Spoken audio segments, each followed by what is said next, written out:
A day in a life as an elder server in Makati. Hey guys, it's me Denzel, and of course I am back with my another mini vlog.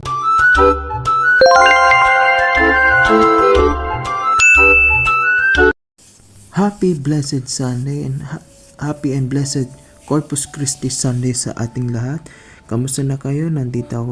Papunta sana ako sa office si Brother Vince para checkan ko o silipin ko yung mga bata kung nandyan sila.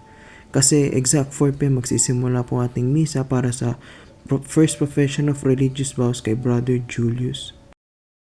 A few moments later. Ang pogi naman ito. Ay, naglalakad si Martin for today's video. Nagpapalakad na kami ni Martin. Papablagan. For today's... Yan na bata. Ay, oh, true. Scout pa naman, pero deserve na talaga yan. Yung bata pa si Jesus. Oh. Mabait pa si Martin.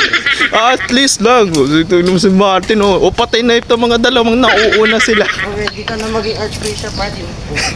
In the future soon. Ay, ito na mga kababayan. For today's video, papabalik na kami sa loob. Well, of course, fast forward, pabalik na po kami sa doon sa Christie. So, hihintay na lang po namin si Harvey, Hans, lalo si Jamiel. So, hopefully, makakarating sila. Another fast forward, tapos na po ang ating misa.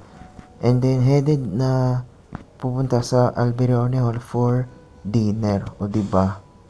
Pakinggan niyo po ang aming pinag-uusapan. Grade 5. Oh, grade. Anong order papasok mo? Pasagot po! FSSP. Alam niya agad yung mga yun. Kasi pinaka-alternator niya. Alberone Hall, nakikipagkwentuhan na lang ako sa mga sakristan, kung anong kanilang mga buhay nila.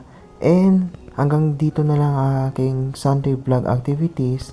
Maraming salamat sa inyo. Bye!